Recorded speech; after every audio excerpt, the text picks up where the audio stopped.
Hello, everybody. Thank you so much for tuning in tonight. My name is Jesse Mayfield-Sheehan. I am coming to you live once again from the campus of Lexington High School in Lexington, Massachusetts. Tonight, I am here to give you some 18 and under summer baseball action, once again courtesy of the Lou Tompkins All-Star League. Today we have the semifinal match. It was originally slated for a 7 p.m. start, but yeah, that wasn't happening. A lot of games got delayed and pushed back today. Those of you who followed my coverage of the 13 and under semifinal, you know that game got pushed back and it's just kind of stacked over and over. So that the game before just ended. So one finalist has been decided. Medford defeated Reading Red 7-6 in a well-fought back-and-forth contest between two quality teams. So the winner of this semifinal game here will go on to face Medford in the Lou Tompkins 18 and under division championship game at Needham High School tomorrow.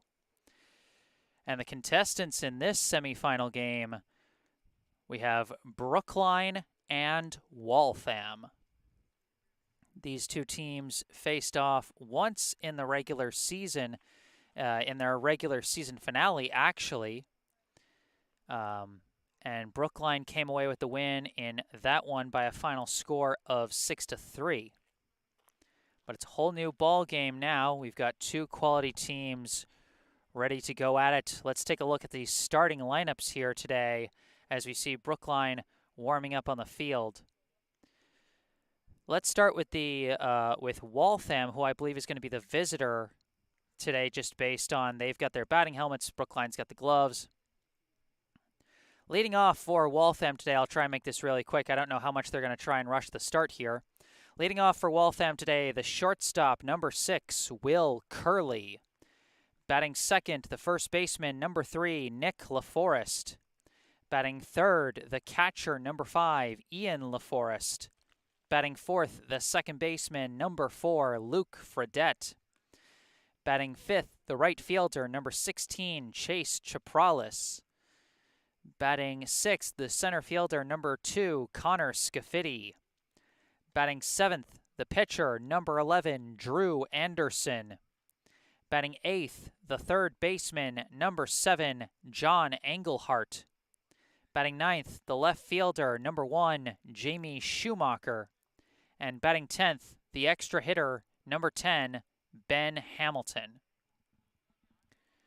So that is the starting lineup for Waltham today. Curley at short, Nick LaForest at first, Ian LaForest behind the plate, Fredette at second, Chapralis in right, Scafidi in center, Anderson on the mound, Engelhart at the hot corner, Schumacher in left, and Hamilton the extra hitter. So now let's take a look at the starting lineup for Brookline. Leading off for Brookline today, the extra hitter, number 15, Devin Chin. Batting second, the designated hitter, number 5, Keenan Sawada. Batting third, the center fielder, number 1, Andrew Silverman. Batting fourth, the first baseman, number 18, Tay Toe. Batting fifth, the third baseman, number 2, Charlie Engelman.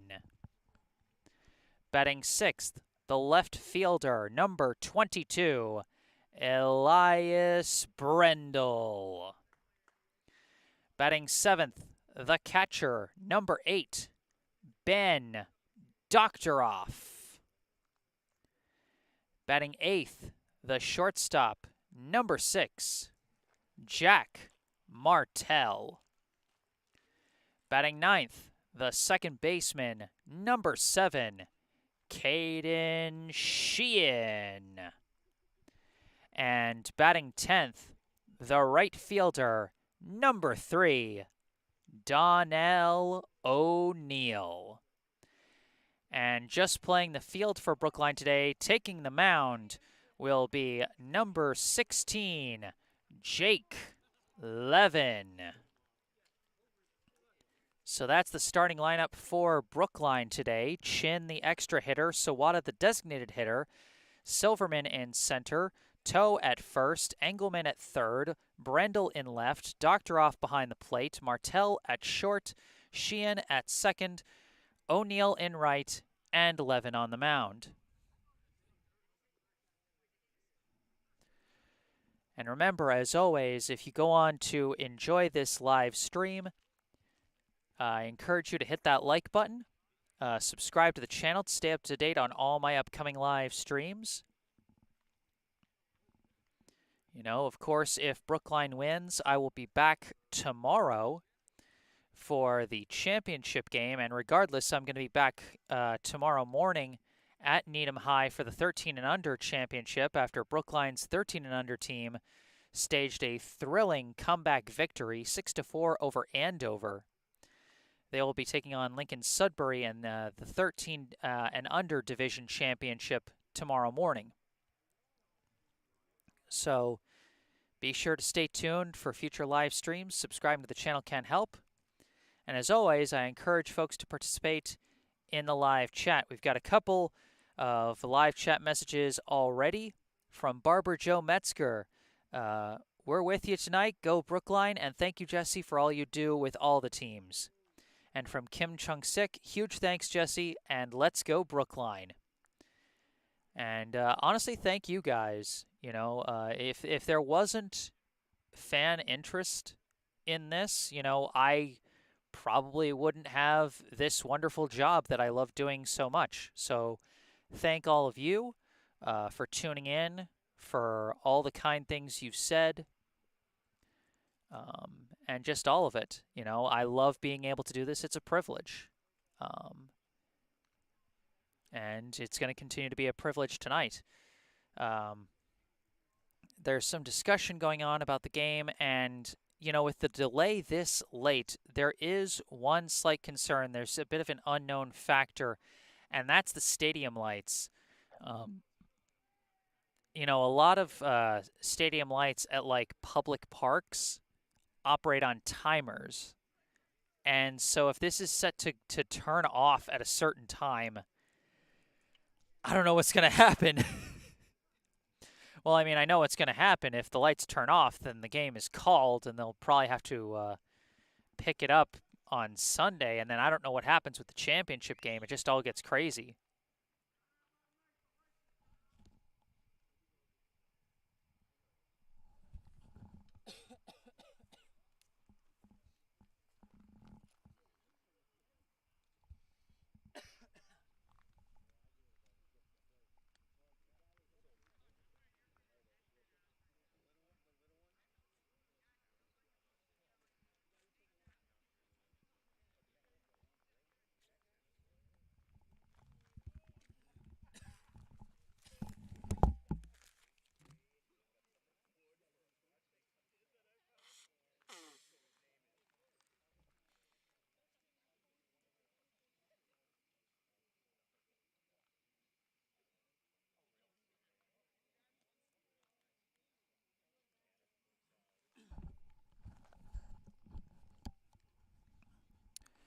So I'm not quite sure what's going on right now. I mean, if you look to your left, you'll see that the Waltham hitters have, like, their batting helmets on. They're ready to get started.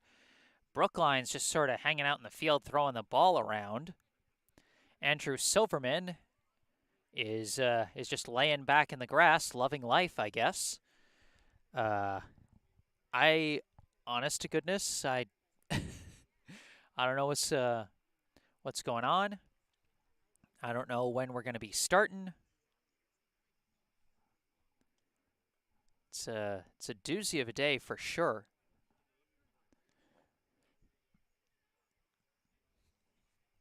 I don't know if they're, like, having some kind of discussion trying to figure out the situation with the lights, or if they're trying to figure out what's what with this delayed start time. I don't know. I see both head coaches appear to be talking with a a guy from the Lou Tompkins All-Star League.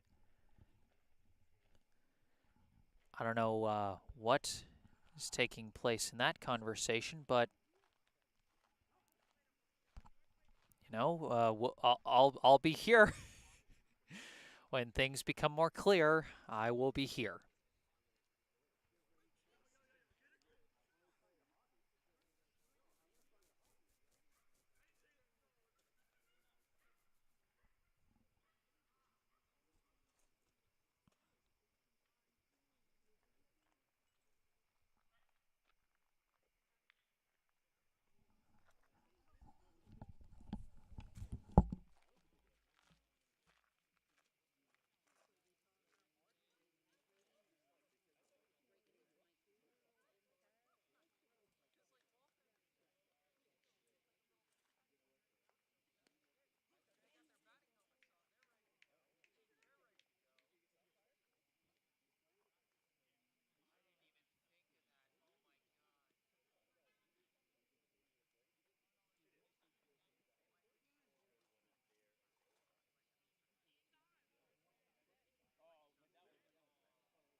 Okay, I think I see what happened. The umpires hadn't shown up yet. I think they just got here. So the officials are here. And now it looks like Brookline is warming up for real. So it looks like we are for real going to have this game.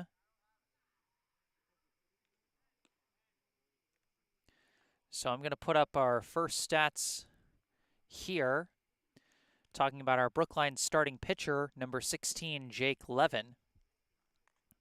As you can see from the graphic on your screen, Levin has made 4 pitching appearances so far this season, including 3 starts.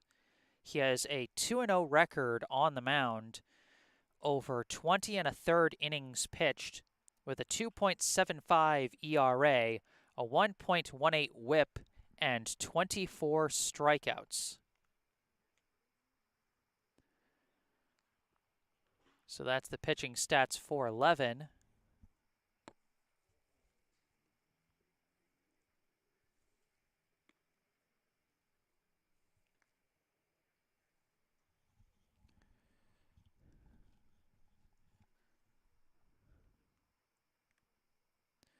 Now, of course, excuse me. Of course, Levin, not one of the pitchers used in the regular season game against Waltham. In that game, Brookline started Jack Martell. He pitched 5 innings and ended up with the win, while Alex Min made his pitching debut for Brookline in that game, pitched 2 innings of relief, and picked up the save.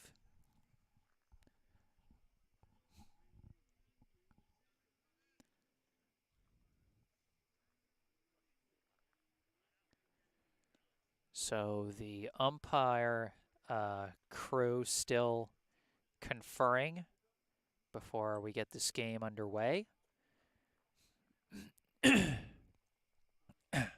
Excuse me. Slight tickle in my throat. Hope that doesn't persist.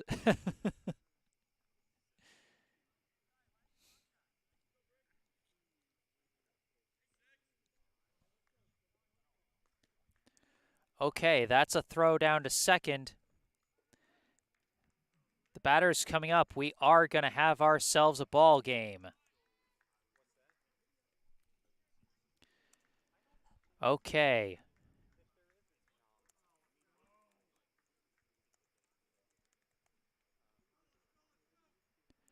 Brookline now meeting at the mound with the infield, breaking up that pregame meeting. That should be the last of everything, and we're ready to get this game started. Leading off for Waltham, the shortstop, number 6, Will Curley. Here's the first pitch of the game, and it's sliced foul, and it's going to go out of play and onto the gravel.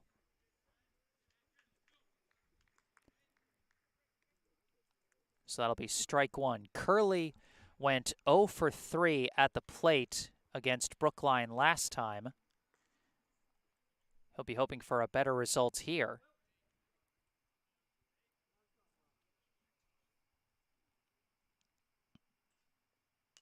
Hard crack of the bat here, and that's through the gap into left. That's going to be a leadoff single for Curley.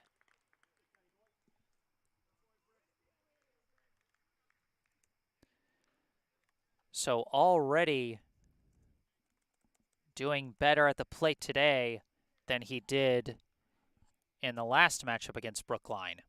Now a runner at first, nobody out, and batting for Waltham, the first baseman, number 3, Nick LaForest.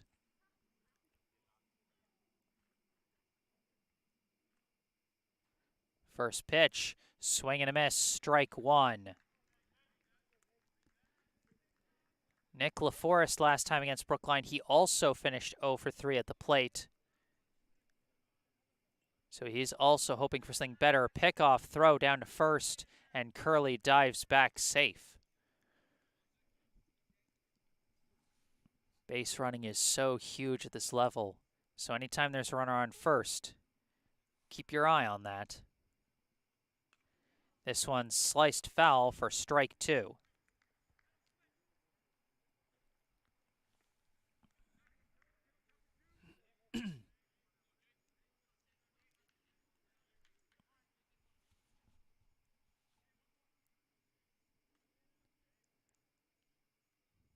And another pickoff attempt. Nothing doing there. Just trying to keep the runner honest.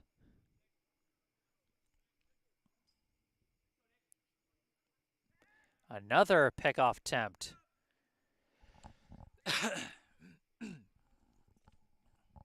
Curley is taking some sizable leads off from first.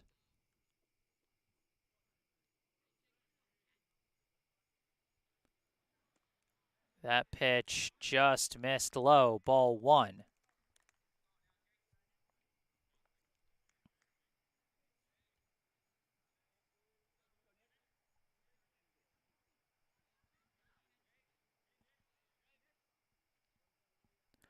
Throw back to first. And again, back safe.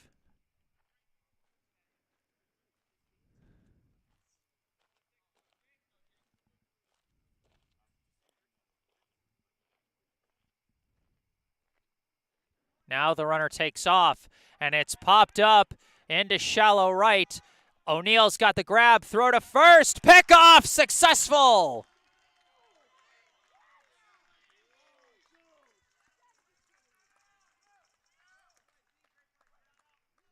A double play by the Brookline defense.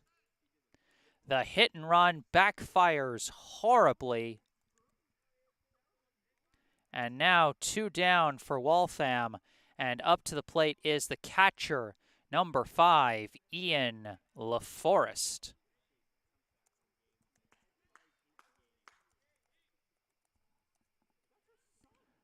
First pitch misses high, ball 1.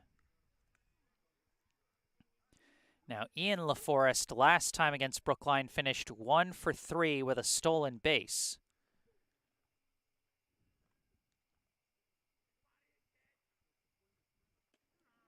That one in there, strike 1.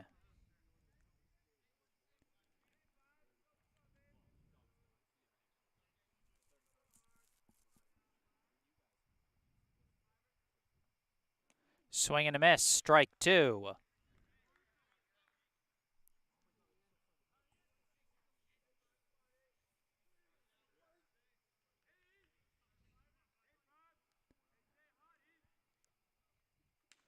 Hits a high hopper over to third, fielded by Engelman, thrown to first, not in time! Ian LaForest, a catcher with wheels as he legs out the infield single. Brookline's not out of this inning yet. Now batting for Waltham with a runner at first, the second baseman, number 4, Luke Fredette. Runner takes off, pitches in for a strike, throw down to second, wrong side of the bag, and Sheehan couldn't make the tag, so LaForest with a successful steal.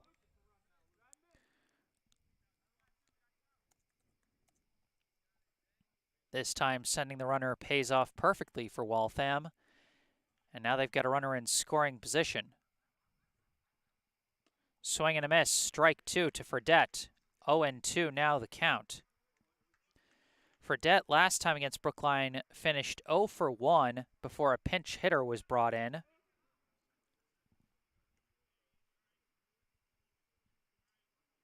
Levin checks the runner.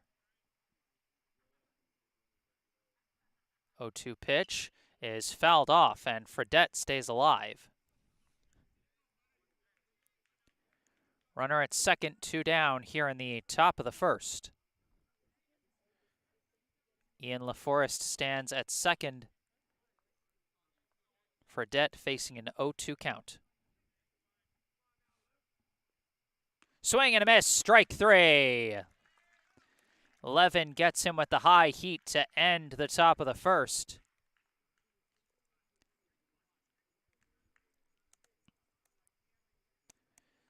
So Levin takes care of his business in the first inning, and now the Brookline offense due up.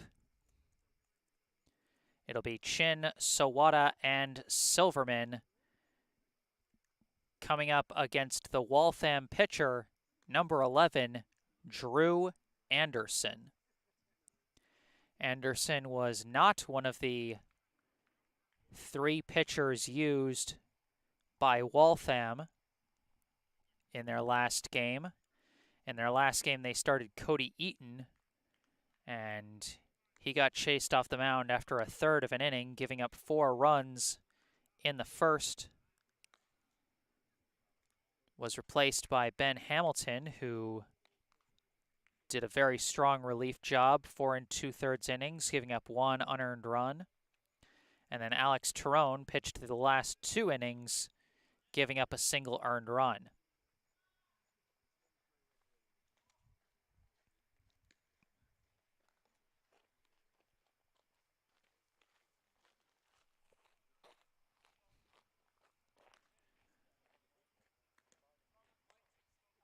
So the Brookline offense would certainly love to get out to a fast start again here tonight.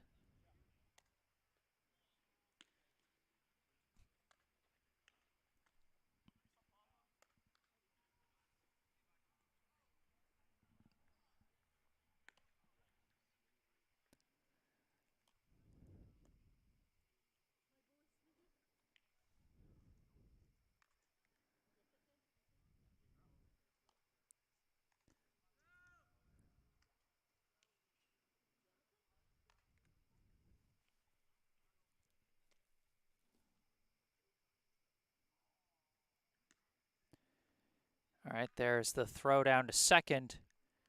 And after the warm-ups,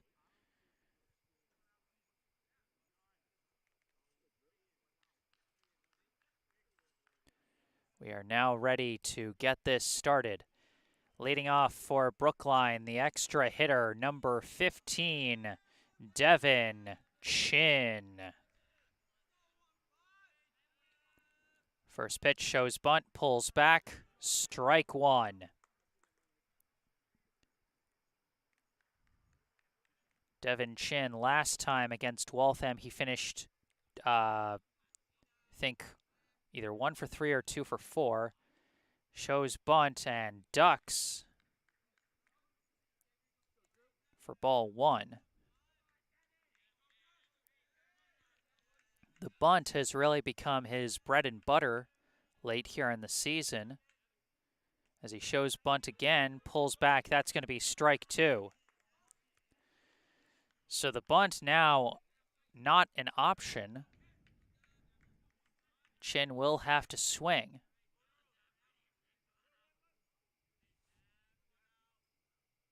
And he swings and misses. Strike 3.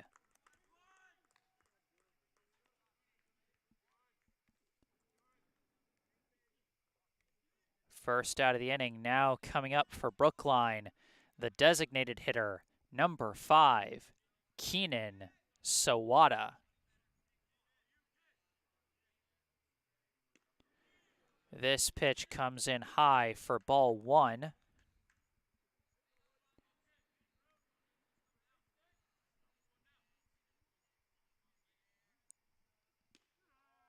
And that one's in there for strike 1. Okay, now I've got it right. Chin did go 2 for 4 last time against Waltham. Sawada did not play in their last game against Waltham, as he now hits a dribbler over to first, fielded by LaForest, thrown to first, just barely tagging the bag is Anderson, and they get Sawada on the 3-1 groundout.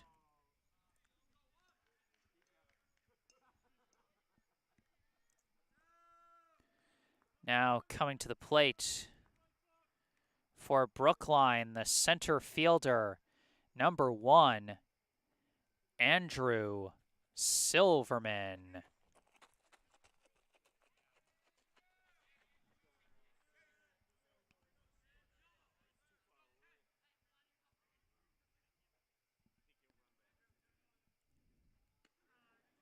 That pitch in there, strike 1.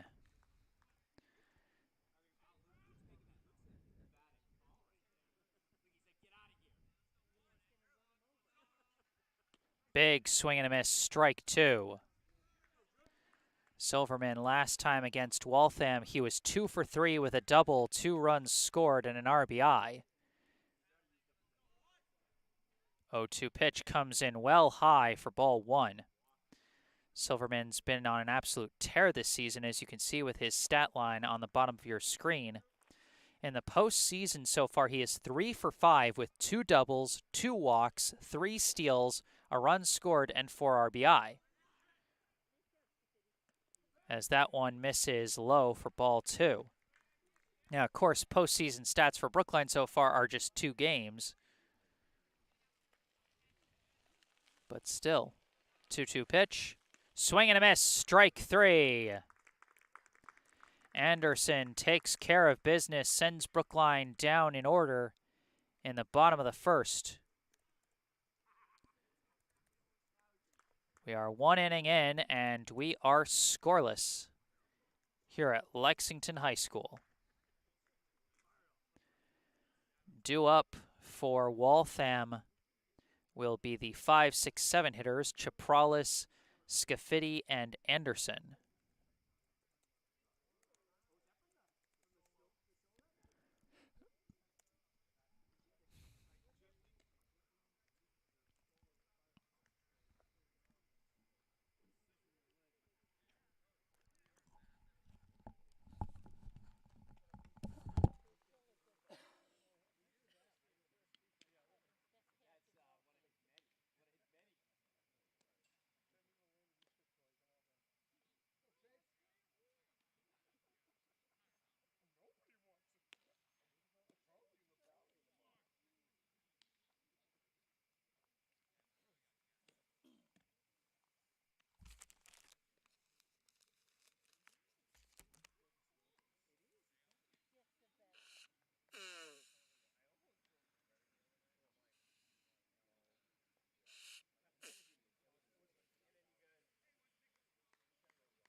Jake Levin back on the mound for Brookline here in the second inning. Leading off for Waltham here in the top of the second, the right fielder, number 16, Chase Chapralis. First pitch misses outside, ball 1.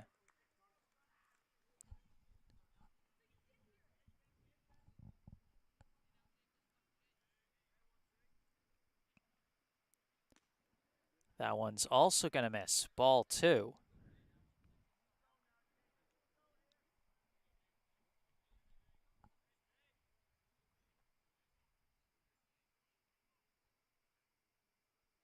Swing and a miss there, strike one.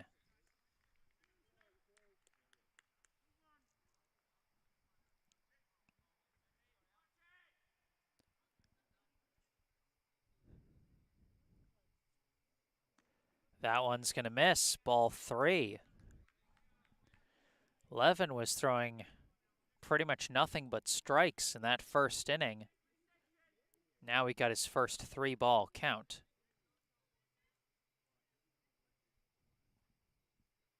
Swing and a miss, strike two. Full count now to Chapralis. Here to lead off the top of the second.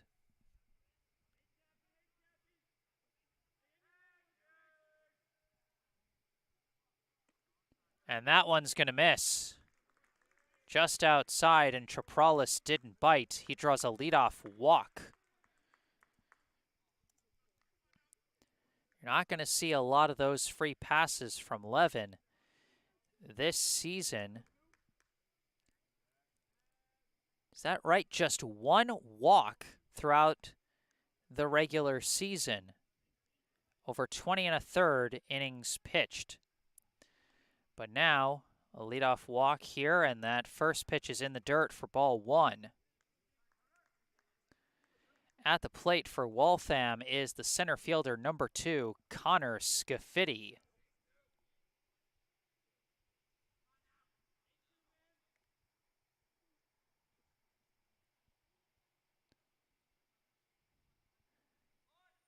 Lays down the bunt, picked up by Levin, thrown to first. That will be the first out of the inning.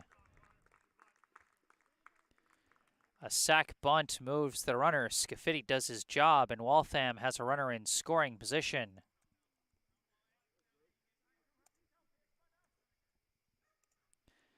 Now at the plate for Waltham, the pitcher, number 11, Drew Anderson.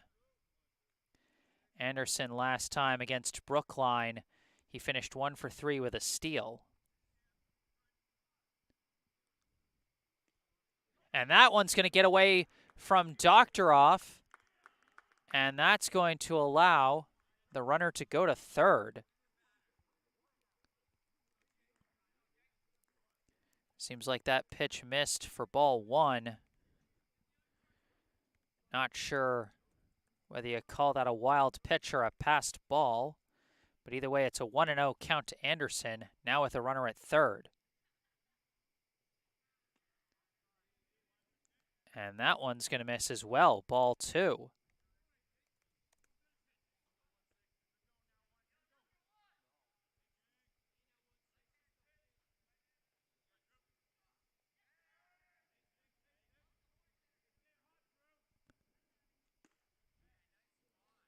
And that one misses as well, ball three.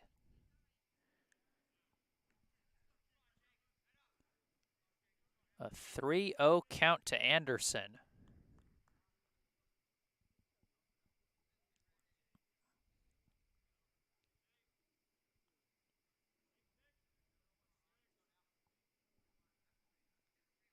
And that misses, a 4-pitch walk to Anderson. 1 walk all season, 2 walks this inning. Now coming up for Waltham, the third baseman, number 7, John Engelhart.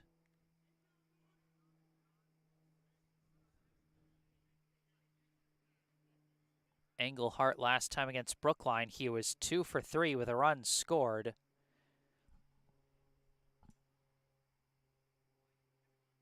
First pitch is fouled off, strike one. Runners at the corners, 1 down here in the top of the second. In this kind of situation, you really got to keep your eye on Anderson at first. He might take off, try and initiate a double steal with Chapralis at third.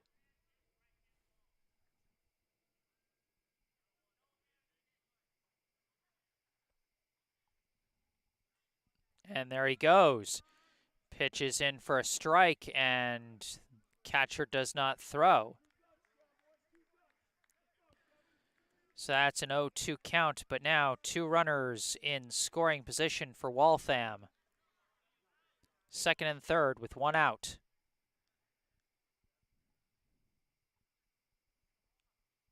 Contact right at the shortstop. Almost a pickoff, but second baseman couldn't get there in time. But a big second out get for Levin.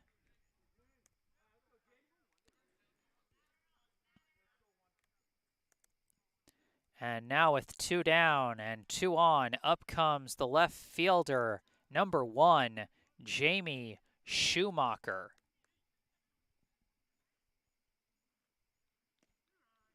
In there, strike 1. Schumacher, last time against Brookline, he finished 0 for 1.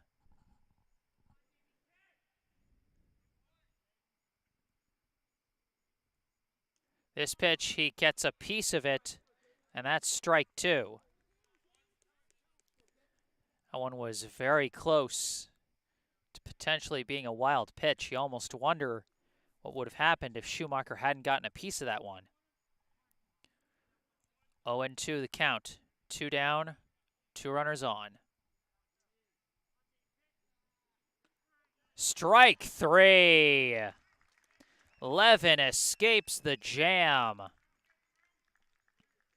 A pair of uncharacteristic walks, and he responds like a veteran. Gets 2 big outs to leave the runners stranded. And as we head to the bottom of the second, we are still scoreless. Due up for Brookline will be their 4, 5, 6 hitters, Toe, Engelman, and Brendel.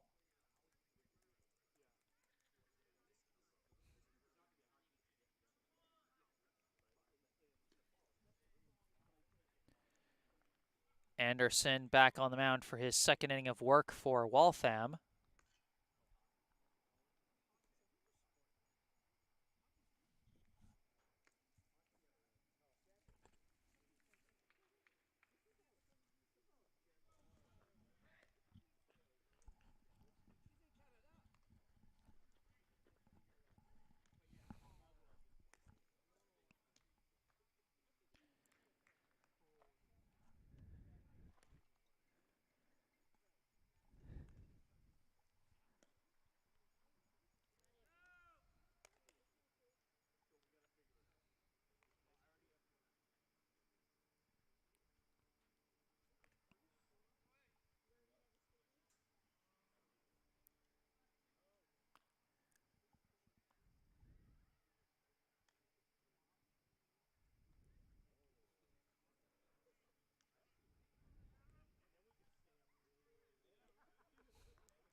Leading off for Brookline here in the bottom of the second, the first baseman, number 18, Toe.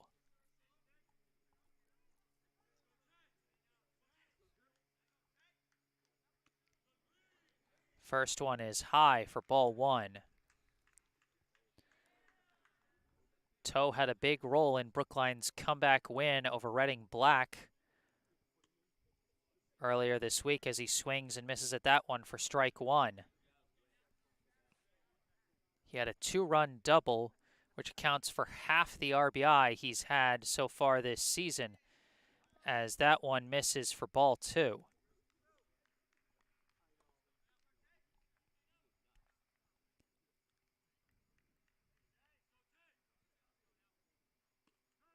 That one catches the corner, strike 2.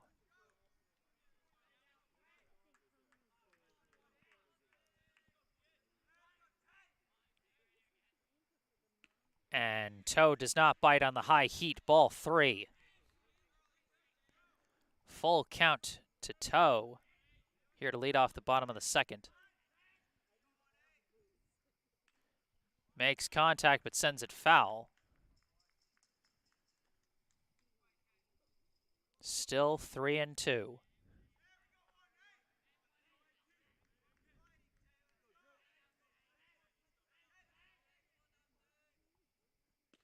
And that one catches the corner, strike 3.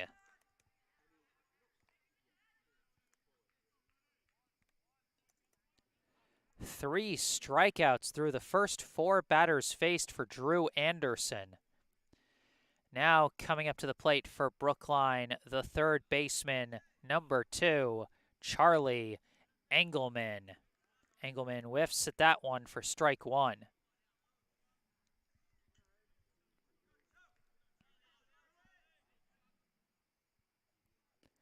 Swing and a miss, strike 2. Engelman played a critical role in Brookline's walk-off win over Medford as he got the team their first run on an RBI double back when they were trailing 2-0. But there, he just goes down on 3 strikes. Another strikeout for Anderson as he continues to deal.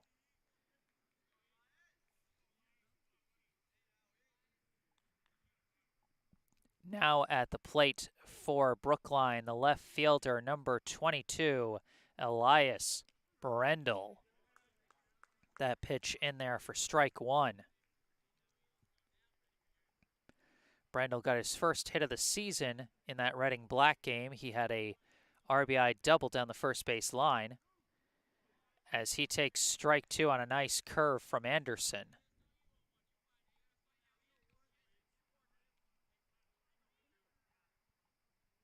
Swing and a miss, strike 3. Anderson strikes out the side.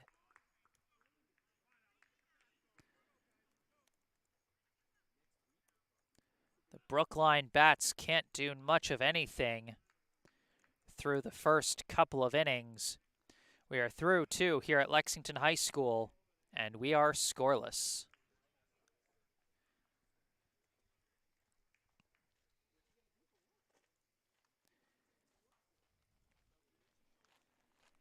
Interestingly enough, these 2 teams faced off twice in the postseason last year. Brookline defeated Waltham in thrilling fashion in the elimination round, and that clinched their spot in the semifinals as their second win. But Waltham came back and got their second win in their third game, clinching their own spot in the semifinals, and the 2 teams met in the semifinals, and Waltham won that one by a final score of 2-1, if I remember correctly.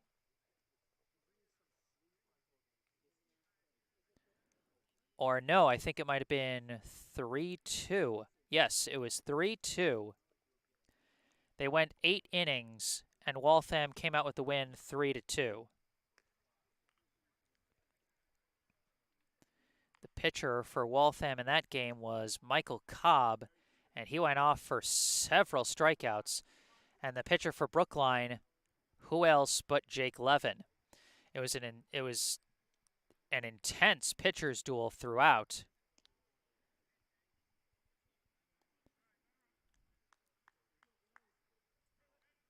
Both teams put together a stellar effort, but ultimately it was Waltham that moved on to the finals.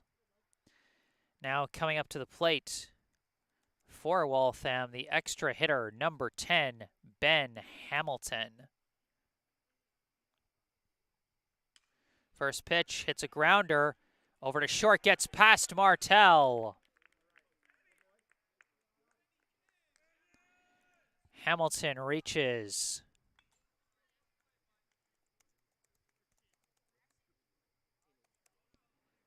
Now we cycle back to the top of the order with the shortstop, number 6, Will Curley. Curley got a single through the left gap his last time up, but he was picked off at first on a hit-and-run play that just went about as bad as it could.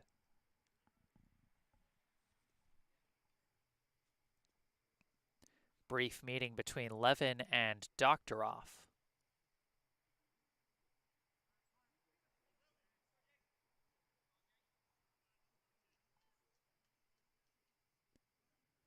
Throw back to first. And diving back is Hamilton.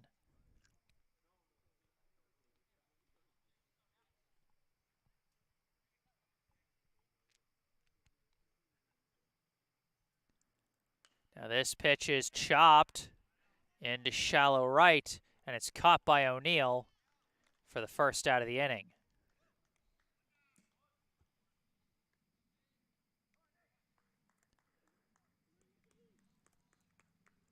Now coming up, the first baseman, number 3, Nick LaForest.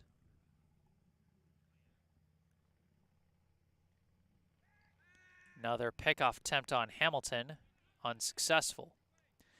LaForest, his last time up, he flew out to right, and that turned into a double play. Another pickoff attempt, no go there.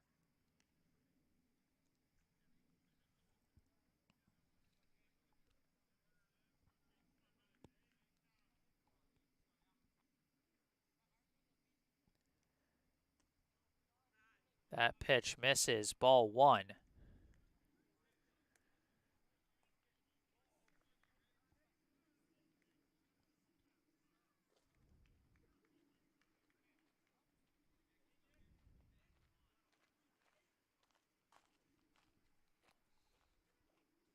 Swung on and missed there, strike 1.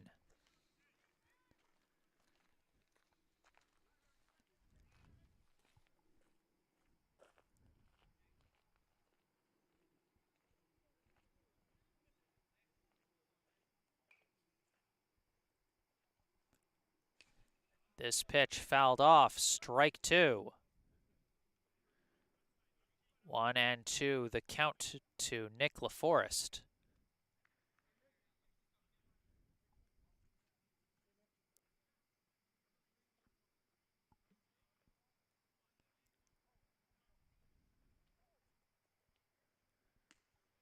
This pitch comes in high, and LaForest does not bite on it. 2-2.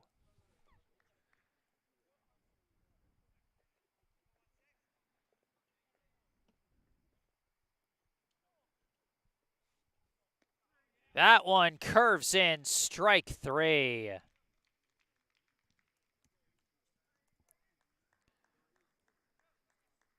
Two down now. And coming up is the catcher, number 5, Ian LaForest. Last time up, Ian LaForest legged out an infield single to third. Now up with 2 outs and a runner on first. First pitch inside, ball 1.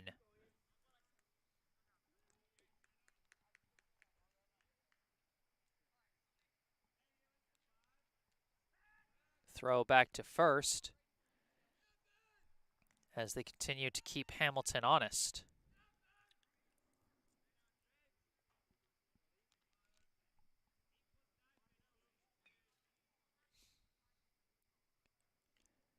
That one is fouled off.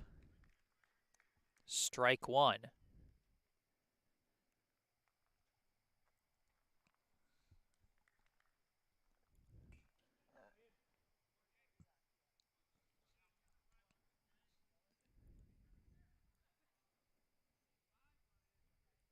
Now the runner goes, swing and a miss, and Doctoroff not going to throw.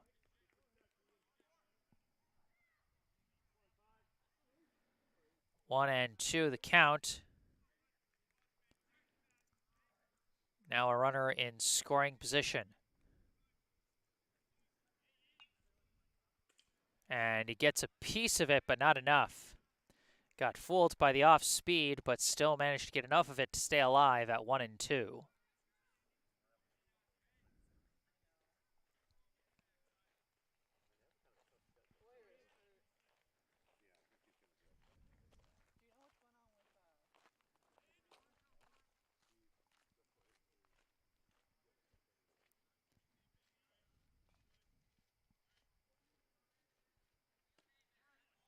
That one's in there, strike 3.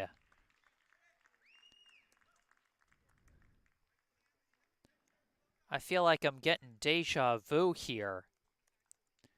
You've got the Waltham pitcher mowing batters down non-stop for a bunch of strikeouts. And then you've got The valiant Jake Levin taking care of business, even if not as flashy, still getting it done and keeping the pitcher's duel going.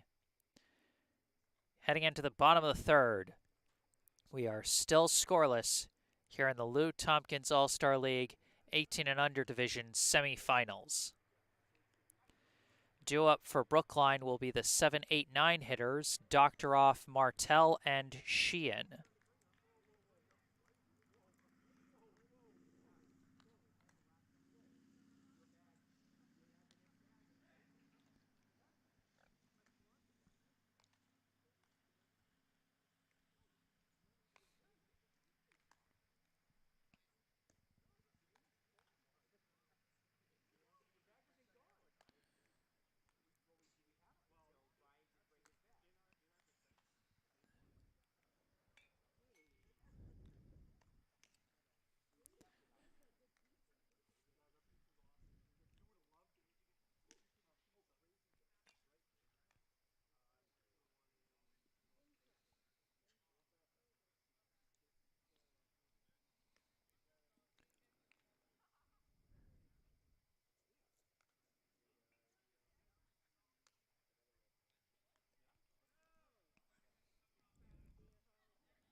Drew Anderson back on the mound here for the bottom of the third inning. He has struck out 5 of the 6 batters that he has faced so far. He's sent everyone down in order. Can Brookline start to figure him out in this inning? Well, taking the first crack at that puzzle will be the Brookline catcher, number 8, Ben Doctoroff. Swing and a miss, strike one.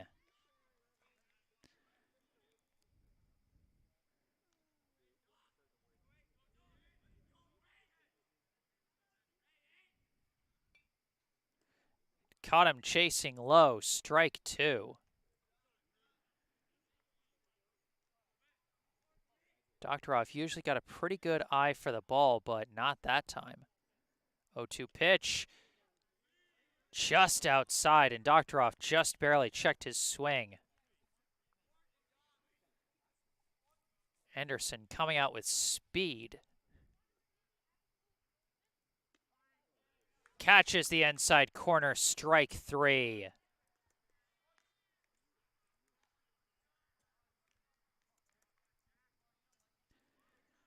Now coming up for Brookline, the shortstop, number 6, Jack Martell. First pitch skips in the dirt, ball one. Martell, one of the Brookline players who faced off against Waltham in that semifinal last year, as he swings and misses at this pitch for strike one. Martell, Levin, Silverman, and Ryan Kravitz, who is on the Brookline bench, as Martell swings and misses for strike two. Those are the active players on Brookline's roster. Now, of course, Brage Golding and Justin Liu, who played for Brookline earlier this season, also were in that game as Martell takes ball two, but Golding and Liu both suffered injuries late in the year, and so they are not available. Swing and a miss, strike three.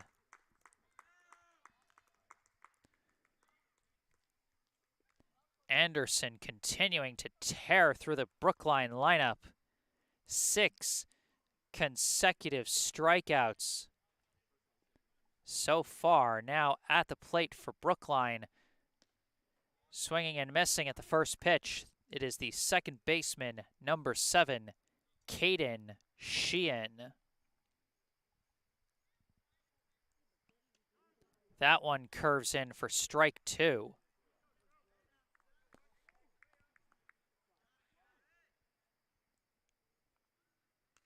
And this one just barely fouled off by Sheehan.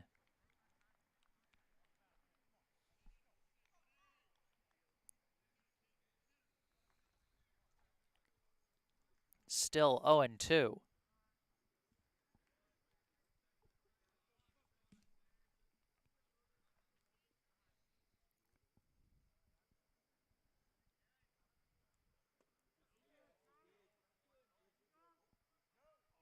Ooh.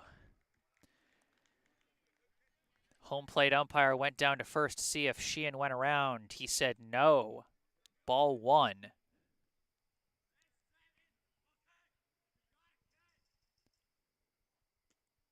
And that one catches the inside corner for strike 3.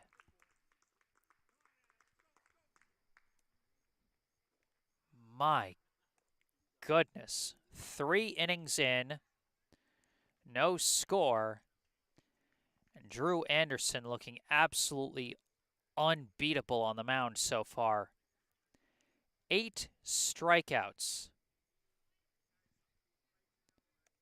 A perfect game through 3 innings. And he struck out 8 of the 9 batters he's faced. And when you look at what he's bringing to these pitches, it's so hard to stop that.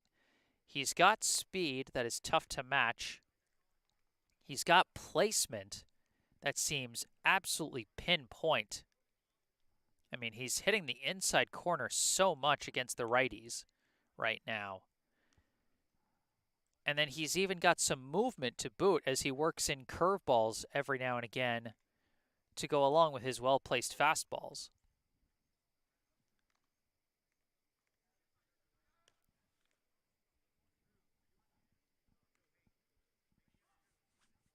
I mean, we'll see if Brookline is able to adjust as they'll have their second turn through the order in the bottom half of this 4th inning.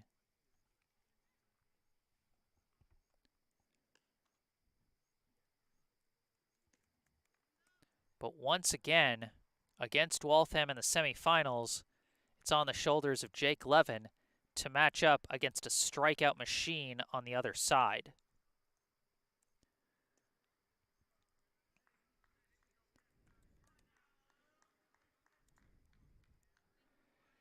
Now leading off for Waltham, the second baseman, number 4, Luke Fredette. Fredette, last time up, struck out to end the 1st inning. And that pitch in there, strike 1.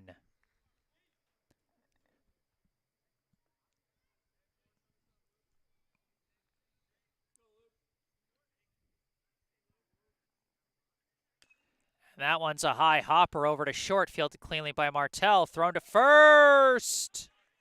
Gets him! A great scoop off the dirt by Toe at first.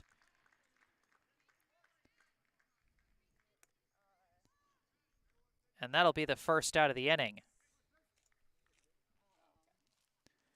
Now coming up for Waltham, the right fielder, number 16, Chase Chapralis. First pitch swung on and missed, strike 1. Chapralis, last time up, he drew a walk, went all the way to third, but was left stranded.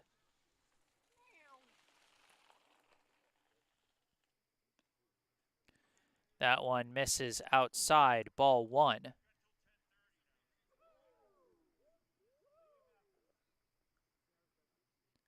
I think I just heard the Waltham first base coach say they've got until 10:30, as this one is swung on and missed, strike 2. Well, one thing that is working in the favor of these two teams is that it's an absolute pitcher's duel, and those games just move faster than any kind of high-scoring affair. As that one misses, ball 2.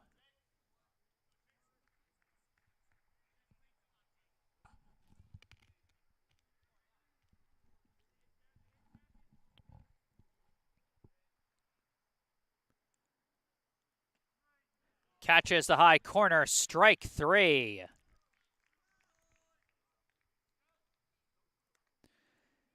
You know, Jake Levin's been no slouch in terms of the strikeout count, as that marks his 5th strikeout. But while 4 strikeouts in 3 innings is solid, his opposing pitcher got twice as many in the same number of innings. First pitch swung on and missed by Connor Scafitti.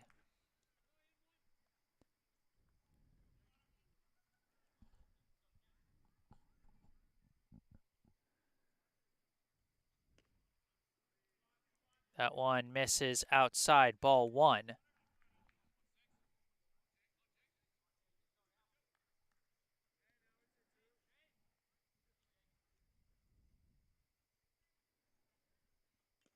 He got a piece of that one, strike 2.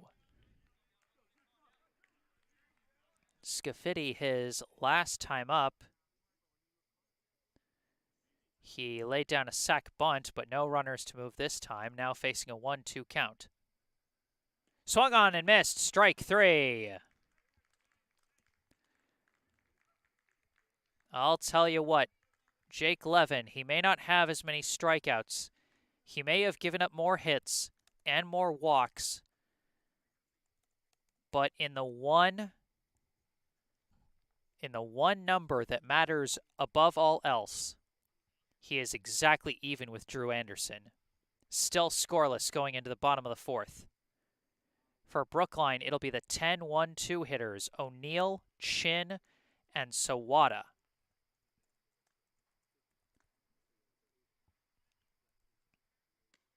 Brookline only now in the 4th inning getting to their second turn through the lineup.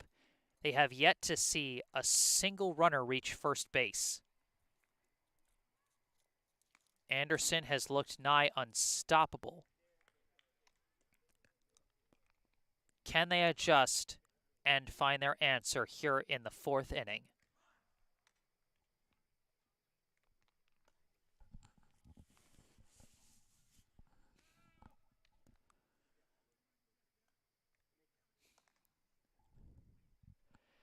Oh, I neglected to mention that Donnell O'Neill was also one of the Brookline players who was active in last year's semifinal, as was Charlie Engelman.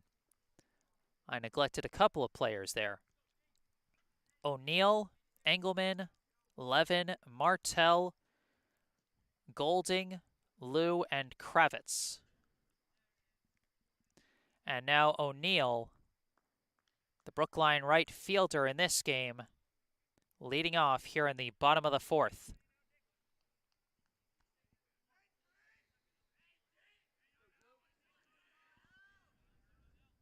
Shows bunt, pulls back, takes ball 1. The 3 guys due up for Brookline are perhaps their best bunters, O'Neill, Chin, and Sawada. As O'Neill squares up and fouls off that bunt, and it goes flying, strike 1. And that could pose an issue. If Anderson can bring speed so powerful that it causes bunt attempts to fly off like that, it's going to be very hard for the Brookline hitters to do what they want with the bunt. Squares up again, whiffs on it, strike 2.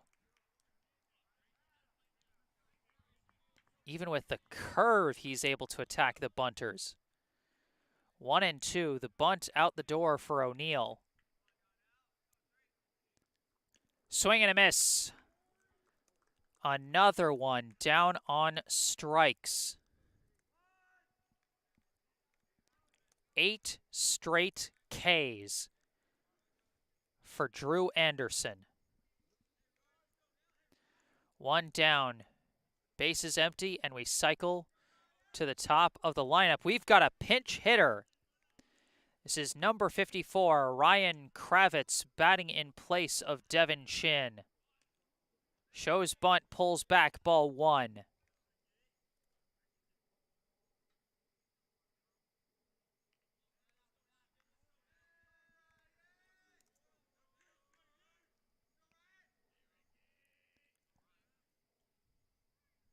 Swings and fouls one off, strike 1.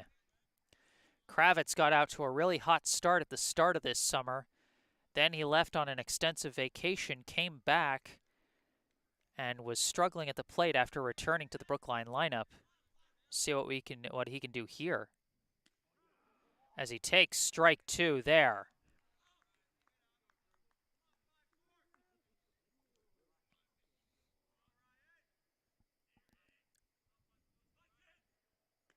That one's going to come in high for ball 2.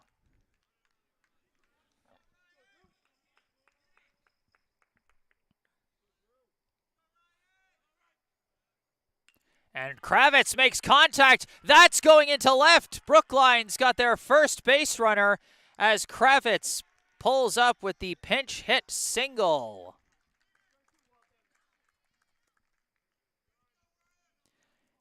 Is that the spark to start the Brookline offense?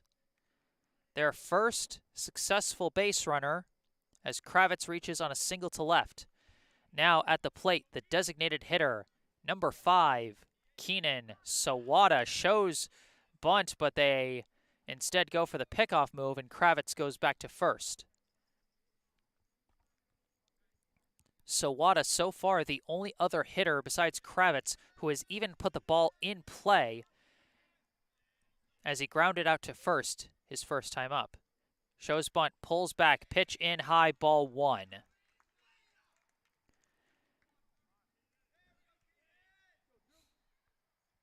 Waltham's got their third baseman primed to charge in for that one. That's Engelhart over at the hot corner. Kravitz takes off, pull back, strike, throw down to second. They got him.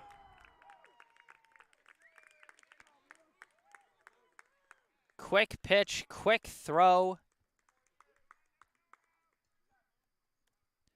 And that's 2 down now for Brookline. The momentum sucked right out of them right there. 1-1 the count to Sawada. That one misses, ball 2.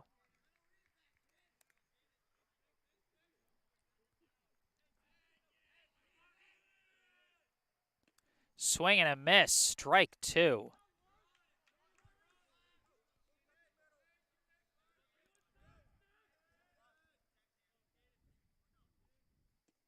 And that's strike 3. Brookline breaks up the perfect game and the no-hitter all in one swing, but they cannot even put a dent in the Waltham defense. We are through 4 already here at Lexington High School in Lexington, Massachusetts, and we are still scoreless here in this Lou Tompkins All-Star League 18 and under semifinal. Now at this 4th intermission, I'd like to take a moment for a local charity spotlight. I'd like to talk to you about Language Virtual. Language Virtual is a nonprofit organization made by Brookline High School students in order to help other students all over the world. Language Virtual offers free English language lessons online to students around the globe.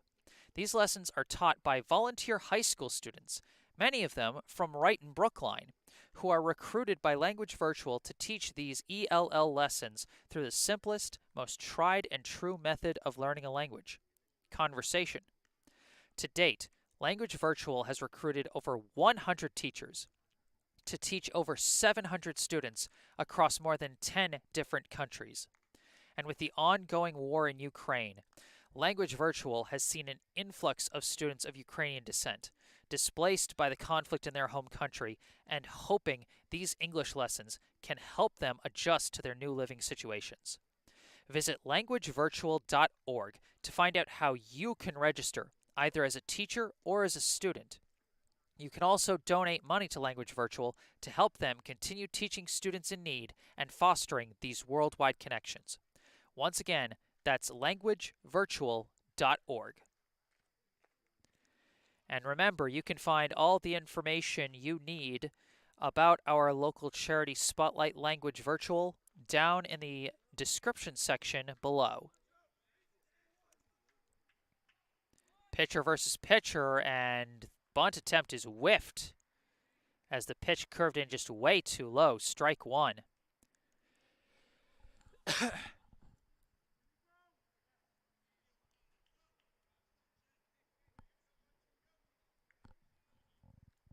Drew Anderson, the Waltham pitcher, leading off against Jake Levin, back on the mound for his 5th inning of work. That pitch is going to miss for ball 1.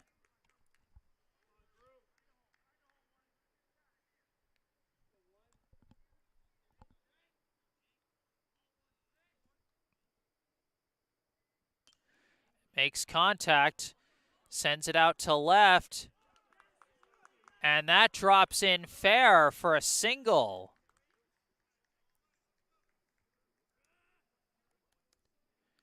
Drew Anderson with a leadoff single to left. Now coming to the plate, the third baseman, number 7, John Engelhart. Engelhart, his last time up, he lined out to short.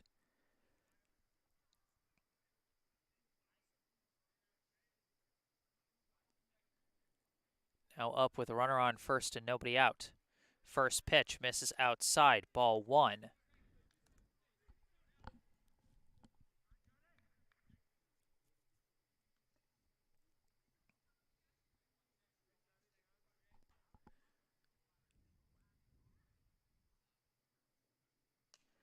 This one lifted into shallow right, and that's going to drop for another clean base hit. Back-to-back singles by the Waltham Bats. Waltham now threatening with runners at first and second. Up comes the left fielder, number 1, Jamie Schumacher. Schumacher last time up, he struck out to end the second. Timeout called. Engelhart at first, Anderson at second. Nobody out here on the top of the 5th of a scoreless ball game.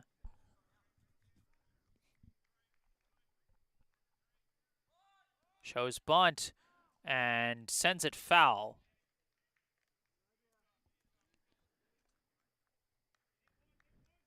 Schumacher trying to move his teammates along.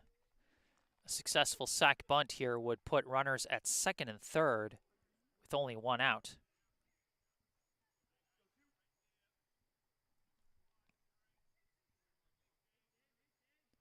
Shows bunt again, whiffs on it again, strike 2. Doctoroff almost went for a pickoff throw, but ultimately decided against it. And just like that, the bunt is out the window. And we got a meeting at the mound with Levin, Doctoroff, and Brookline head coach John Busey. In comes Martell as well.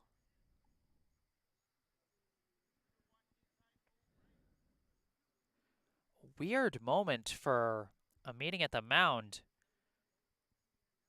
when you've got the 0-2 count.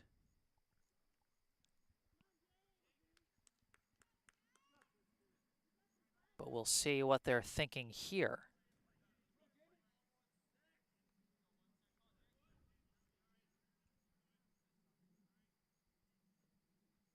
Pitch, and he chops it high into right. Sliding catch by O'Neill. He pops up and throws it back into the infield. Takes a weird hop off the bag. Nobody's covering second, but they chase it down and hold him back to first.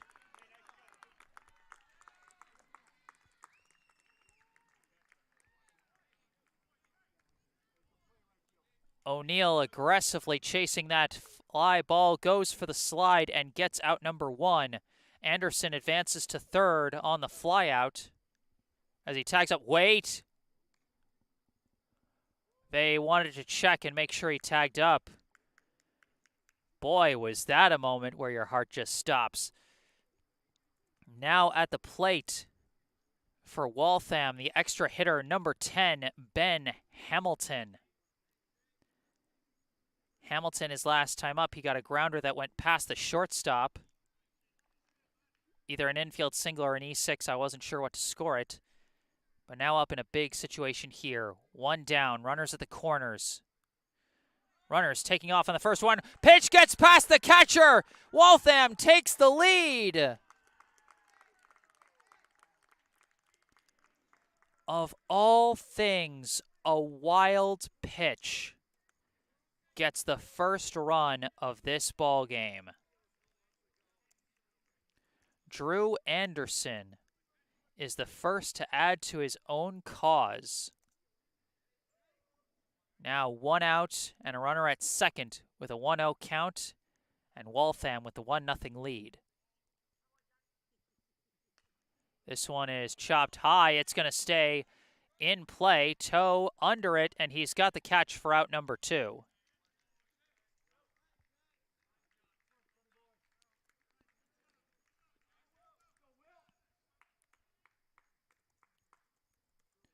Two down now, and we cycle back to the top of the order with the shortstop, number 6, Will Curley.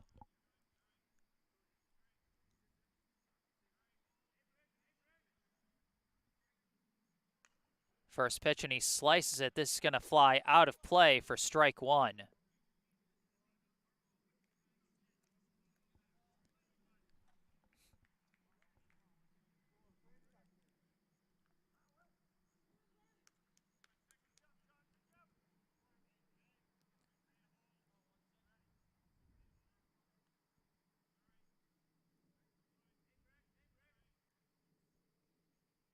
And this one is lifted. It's going to stay in the infield, and Sheehan will make the grab for out number 3.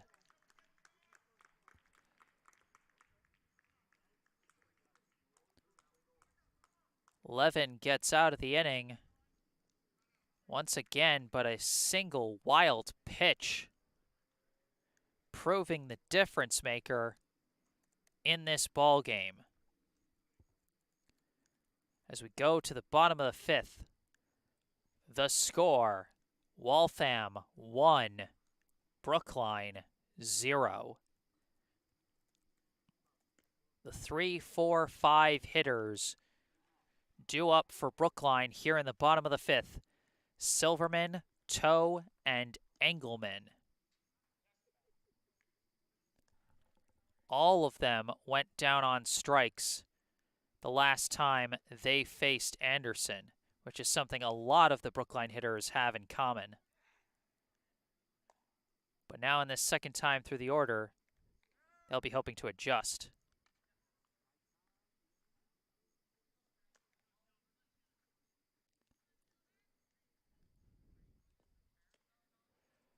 Throw down to second, and the warm-up pitches are done. And now we start the bottom of the 5th.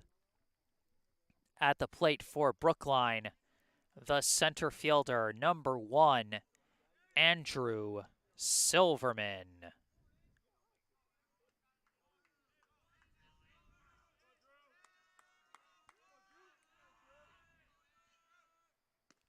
First pitch in there, strike 1. Silverman's been a postseason hero for Brookline. The walk-off hit against Medford. A 2-run double in that big rally inning against Reading. And he takes ball 1 there. Brookline needs some kind of a spark to get their offense going, as Silverman slices this one off for strike 2. So far, Ryan Kravitz, the only one with a hit so far this game for Brookline, and he was caught stealing second. Did he go? Yes, he did. Chased in the dirt, couldn't check his swing, and that's strike 3 on Silverman. Now coming to the plate for Brookline, the first baseman, number 18, Tay Toe. First pitch in there, strike 1.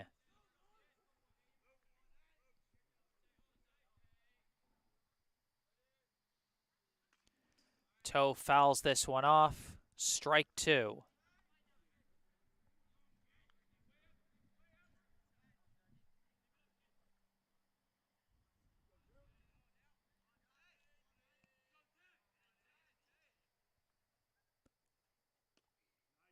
That one just misses, ball 1.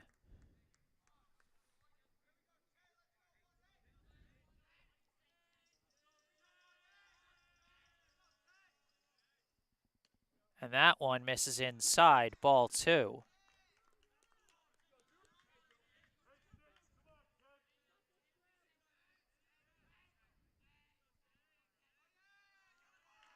Timeout called by Tay.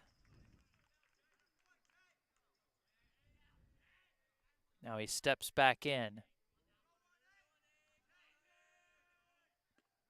Strike 3.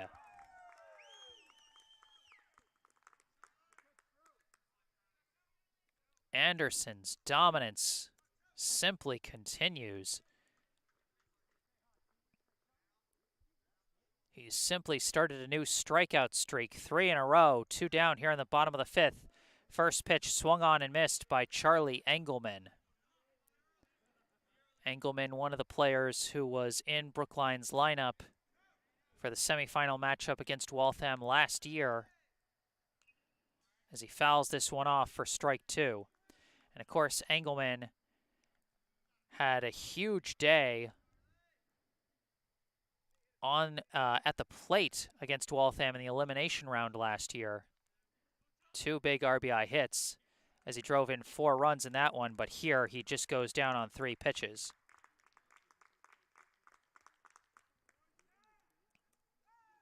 Drew Anderson has been nothing short of a monster so far tonight. Through 5 innings, he's given up 1 hit and 1 ground out, and everything else has been down on strikes. So out of 15 outs, all but 2 of them have been strikeouts. 13 Ks through 15 batters faced for Drew Anderson. Unbelievable. What can you do but look on in awe at a performance like that? And if there's one guy I feel sorry for, it's Jake Levin. I don't know what this guy's luck is, or if this is just, you know, his competitive spirit and how he responds, but all of his best games always seem to come against opponents that are having out-of-this-world performances. It was the same thing in last year's semifinal. The only difference was that it was Michael Cobb instead of Drew Anderson.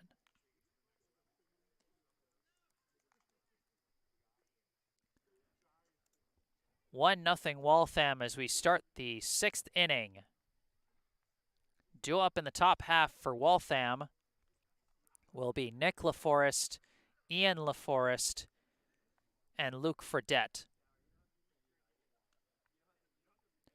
First to the plate for Waltham, the first baseman, number 3, Nick LaForest.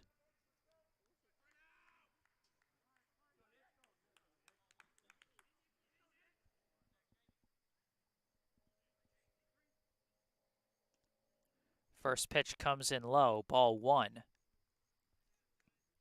It's crazy to think that through 5 innings, Nick LaForest is one of just 2 fielders that has had to field a ball in play for Waltham.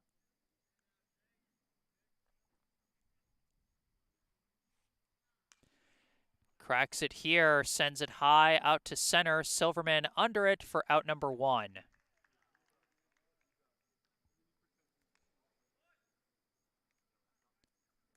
I mean, make no mistake, this is a really good pitching performance from Jake Levin. And against any other pitcher, you know, you'd be absolutely raving about it. As this first one to Ian LaForest skips in the dirt for ball 1.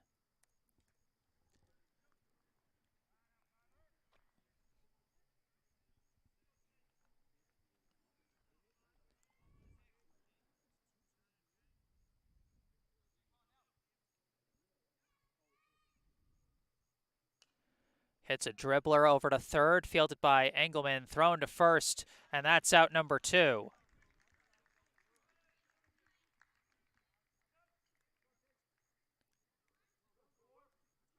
I mean, one thing about this Brookline team, they have not thrown in the towel at all. Coming up for Waltham, the second baseman, number 4, Luke Fredette. And he golfs this one. This is going to stay in the infield. Sheehan tracking it, and he's got it for out number 3. A quiet top of the 6th for Waltham. And like that, this speedy game continues to speed onwards into the bottom of the 6th. Score still Waltham 1, Brookline 0. We are one wild pitch away from this still being a scoreless game. For Brookline, it'll be the 6, 7, 8 hitters, Brendel, Doctoroff, and Martell.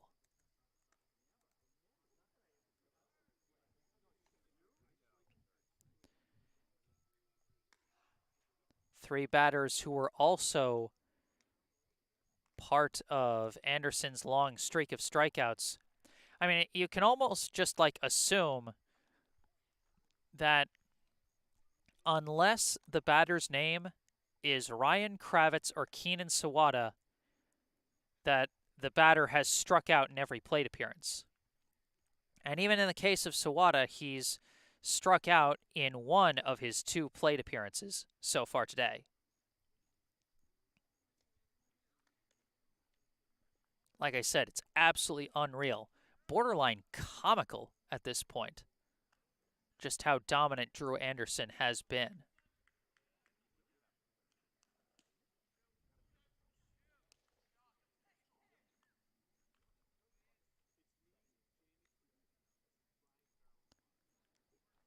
But give credit to Brookline, particularly on the defensive side. They continue to keep this a winnable game. It's still just a 1-run ball game. I think we've got a pinch hitter here for Brookline. As the first pitch, I believe, was, I think it was in there for strike 1. I think this might be Avery Melton, as that one is fouled off, and indeed it is Avery Melton.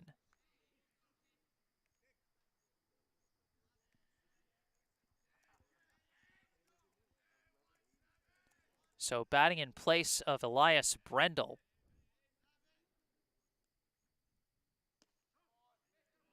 And that one's in there for strike 2. So it's a 1-2 count to Melton.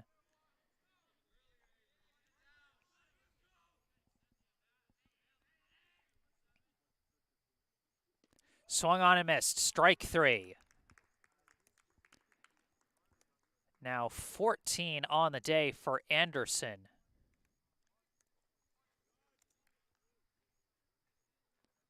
As Melton goes down, up comes for Brookline the catcher, number 8, Ben Doctoroff.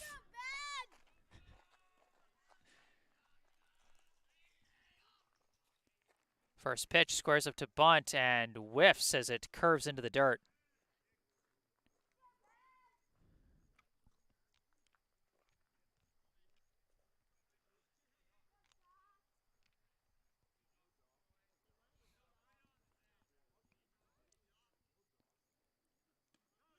That one, Doctoroff did not like that call. He thought it was high, but ump called it a strike, which means it's a strike.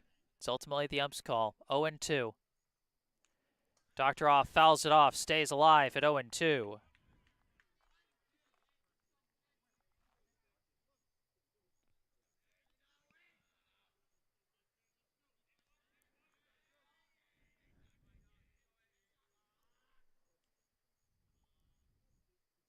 Doctoroff makes contact, grounder past the third baseman.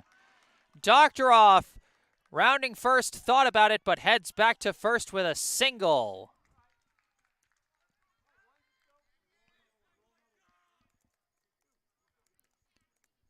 Single up the third base line by Ben Doctoroff. Brookline now has their second hit of the day. And now with 1 out and a runner on first, up comes the shortstop, number 6, Jack Martell. Big swing and a miss, strike 1.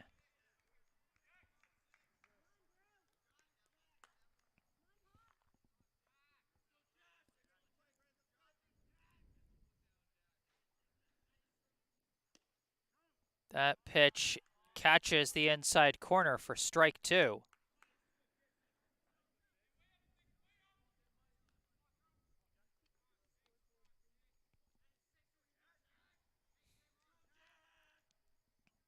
Swing and a miss, strike 3.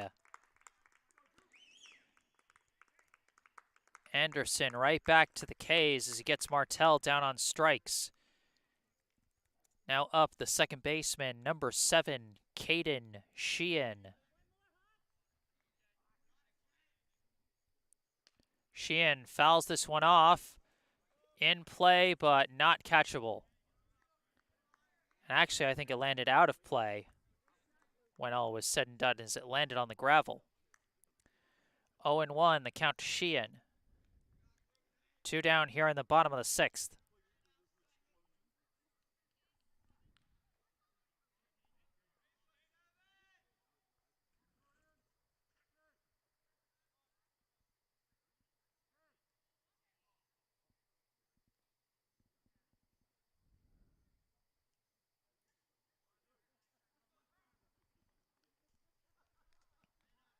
Brief pause there to get the ball, I guess.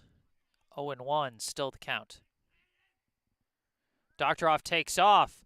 Pitch in there for a strike. Another laser throw, but oh, knocked the ball out of his glove. Oh, and it looks like Curley might have been hurt on that one.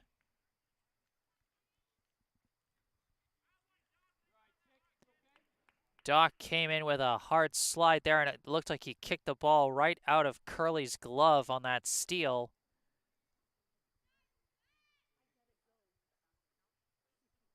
And they're going to take a look at Curley.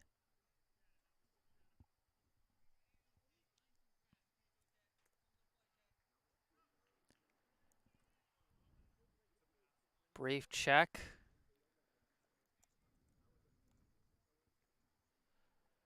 Looks like he's okay, but, you know, one guy who really hasn't had a chance to show off his abilities, only 2 chances, is Ian LaForest. He gunned down Ryan Kravitz a couple innings ago, and he almost gunned down Doctoroff there. 0-2 pitch, and swung on and missed. Stolen base didn't even matter in the end.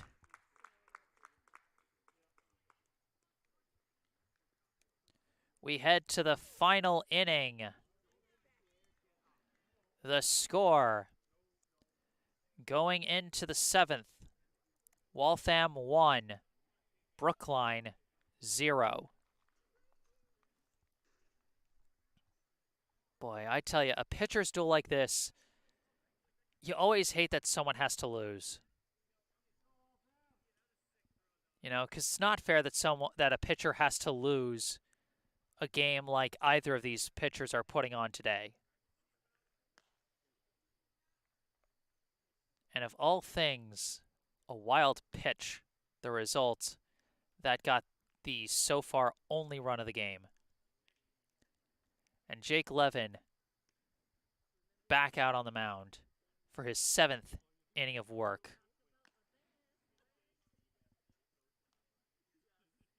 So far, Levin, the only Brookline pitcher who's thrown a complete 7-inning game so far this summer, and he's on the cusp of doing it a second time in what could potentially be a 7-inning losing effort off of just 1 run allowed.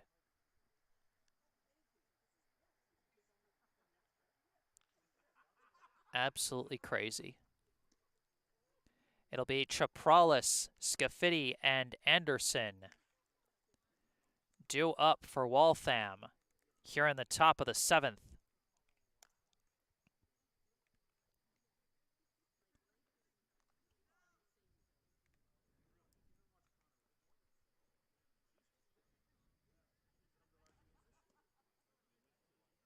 Warm-up pitches are done.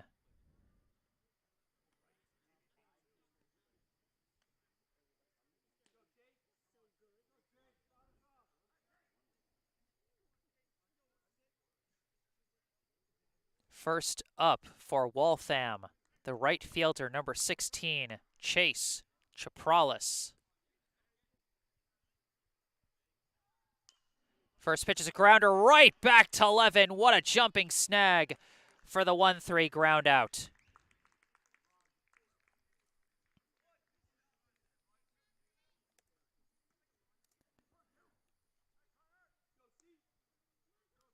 Now at the plate, the center fielder, number 2, Connor Scafidi.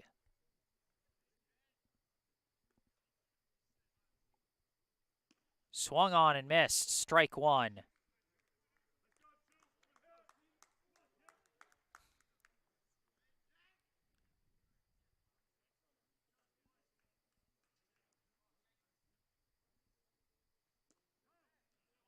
That one's in there, strike 2. 0-2 the count to Scafidi.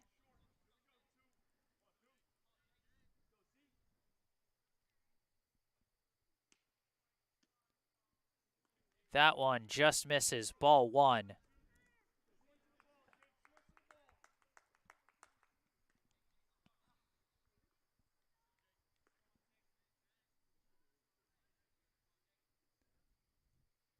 Reaches out and fouls it off. Scafidi stays alive.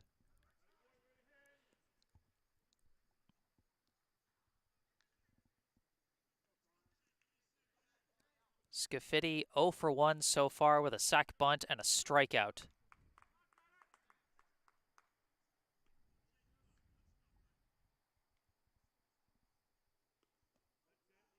That one in the dirt, ball 2.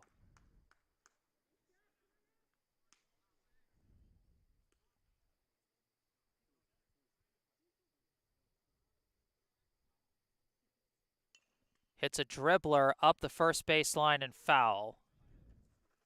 Scafidi continues to battle here.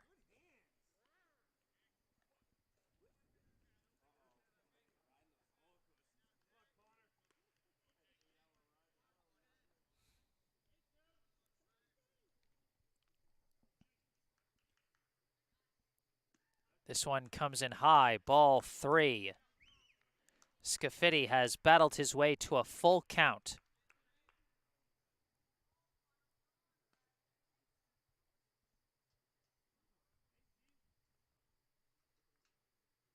Reaches out, hits a grounder, over to second, skips past Sheehan into right.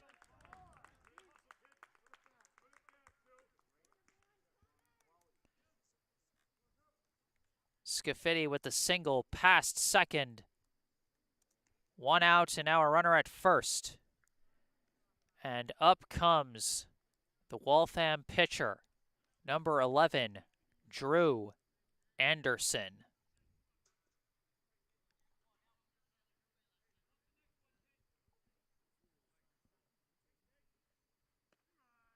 First pitch in there, strike 1.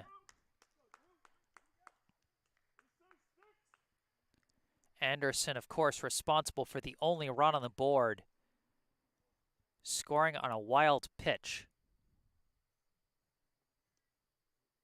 That one misses, ball 1.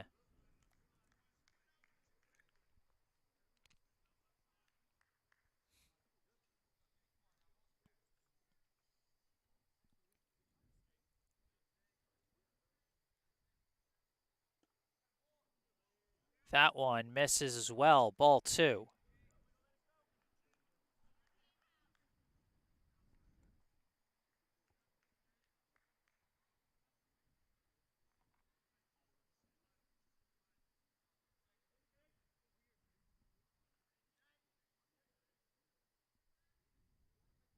Runner taking off, swing and a miss.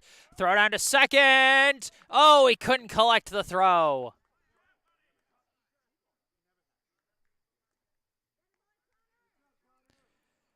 That is strike 2 to Anderson, but Scafidi goes to second. Almost gunned down there, but Kayden Sheehan just couldn't get his glove around the ball before applying the tag. That pitch comes in low for ball 3. A full count to Anderson.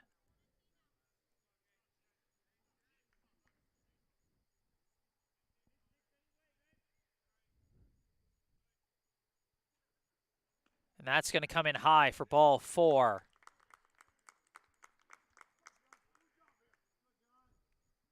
And out comes the Brookline coach. And I think this is going to be the end of the night for Jake Levin.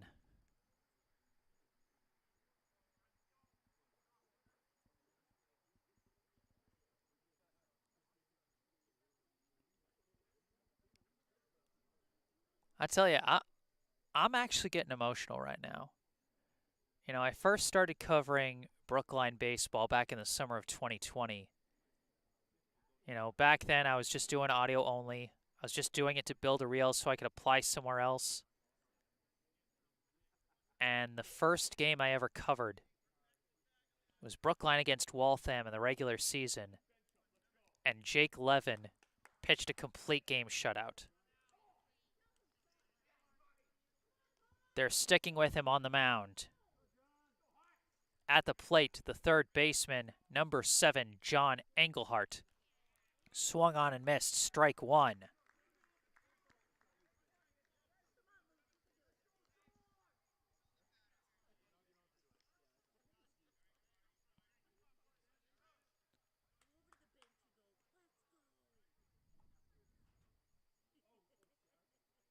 This pitch in the dirt, well blocked by Doctoroff, ball one. Anderson at first. Scafidi at second.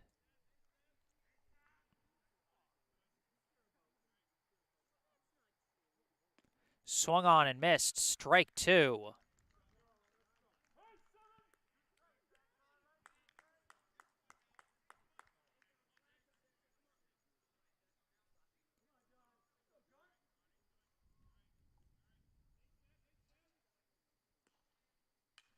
This one is lifted, and it goes into left, and that's going to be a clean single. Bases now loaded for Waltham.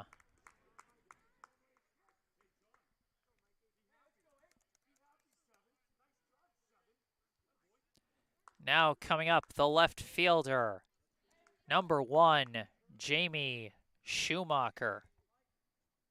No, they are going to a pinch hitter.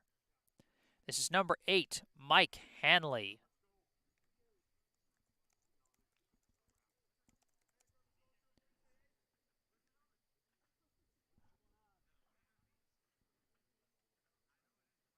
And Silverman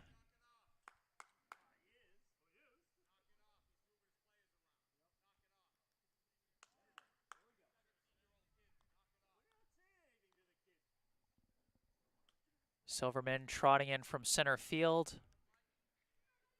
They move Kravitz to center. They bring in, I think, Elias Brendel back into the game in left. Probably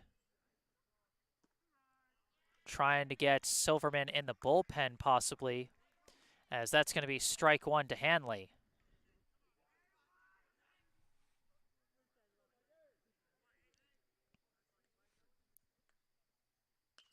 Hard crack right at Levin. Pick off at second. They make it.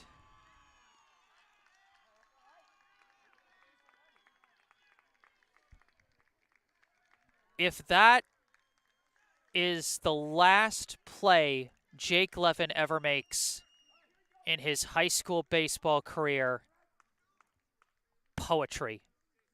I don't care what anyone says, that was poetry. A line drive comebacker thrown to his fellow Brookline graduate, Jack Martell, over at second.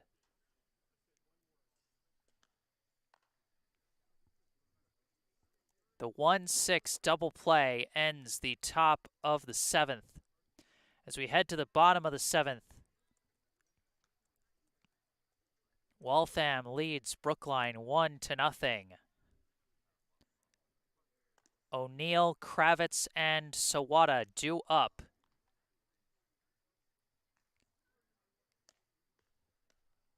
Anderson back on the mound for Waltham.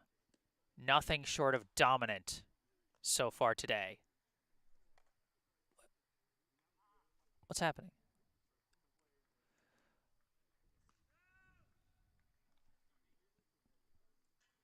Why is the Wi-Fi going crud now? That doesn't make sense. Come on. Come on, get back. All right, I don't know why the Wi-Fi is going foobar right now. I'm hoping it recovers in time for actual play. Looks like it's recovering. Oh, thank goodness. We miss absolutely nothing.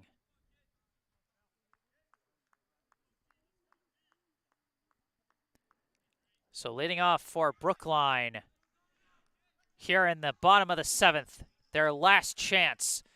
The right fielder, number 3, Donnell O'Neill, squares up to bunt, fouls it off.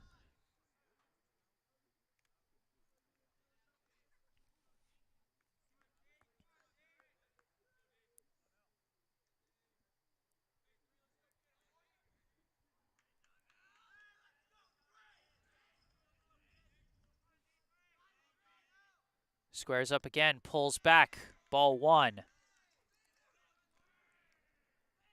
The Brookline dugout still very vocal, even in the face of such dominant pitching as Drew Anderson has brought here tonight. That pitch in there, strike 2. 1-2, the count to O'Neill.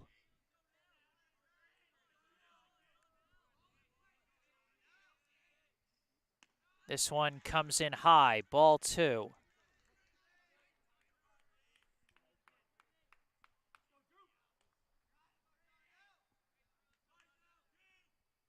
Swung on and missed, strike 3.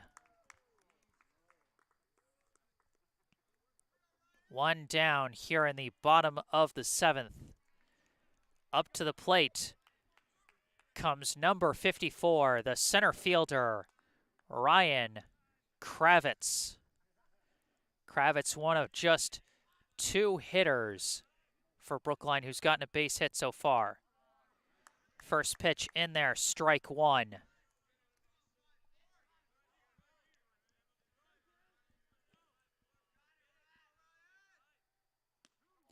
And that one curves in as well, strike 2.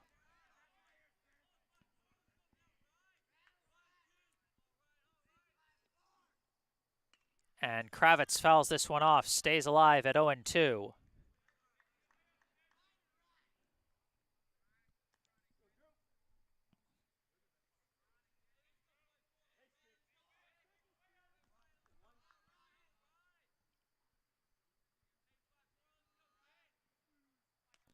And Kravitz fouls it off again. Still fighting.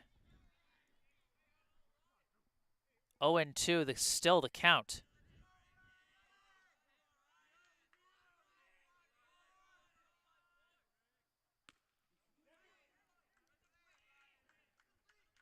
And no go there. That's going to be ball 1. Ian LaForest asking for a call down to first. And they're just saying, no, it was a ball. 1-2. And that's in there for strike 3. Brookline down to their final out. The 2022 summer season comes down to this. Stepping up to the plate for Brookline, the designated hitter, number 5, Keenan Sawada.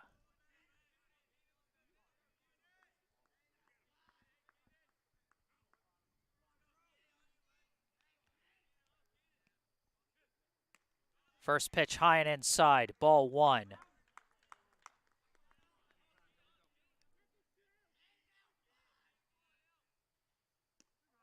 That one in there, strike 1.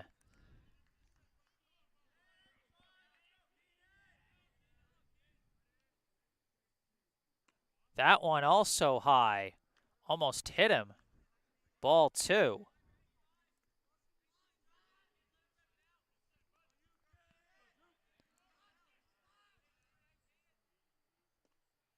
That one's also going to miss, ball 3. I don't think we've seen Drew Anderson throw 3 balls to anybody all night. 3-1 pitch. Catches the corner, strike 2. Full count, 2 outs. The season comes down to this next pitch. And it's in the dirt, ball 4. The season's not over yet as Sawada draws Brookline's first walk of the night.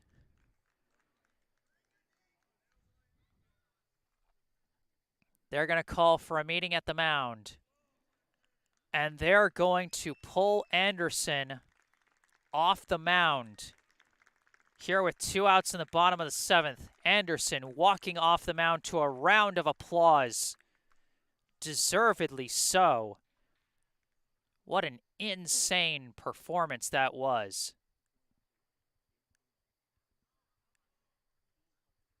Looks like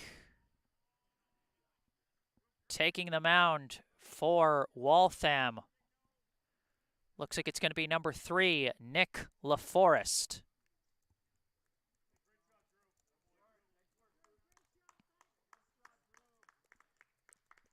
So it'll be a 1-for-1 switch as Anderson goes to first. And again, what an absolutely insane performance.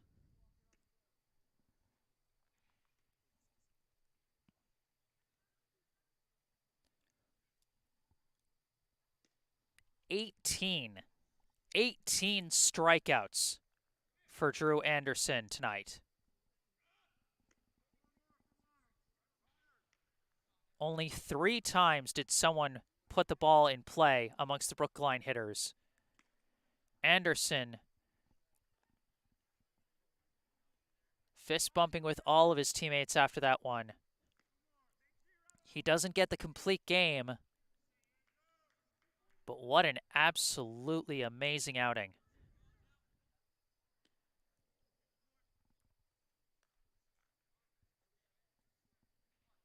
Two hits, 1 walk, 18 strikeouts.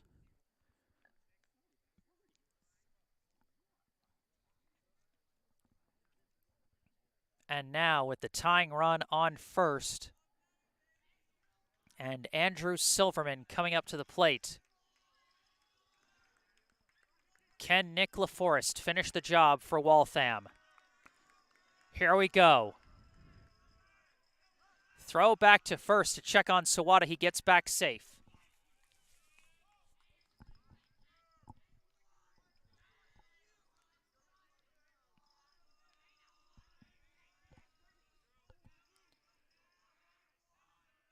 LaForest the pitch. Catches the outside corner. Strike 1.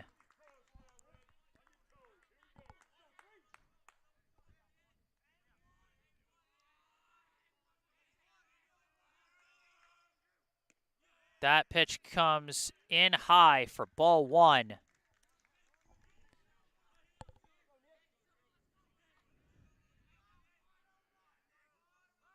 Throw back to first again. Sawada dives back.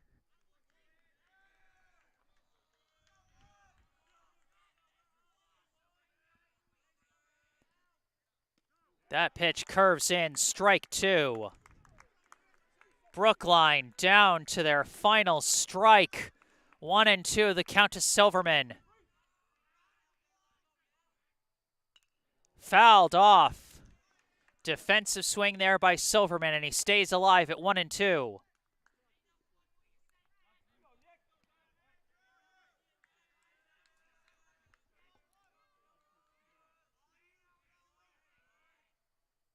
And Silverman fouls it off again. I swear, playoff baseball is not good for my heart. 1-2, still the count. 2 down in the bottom of the 7th.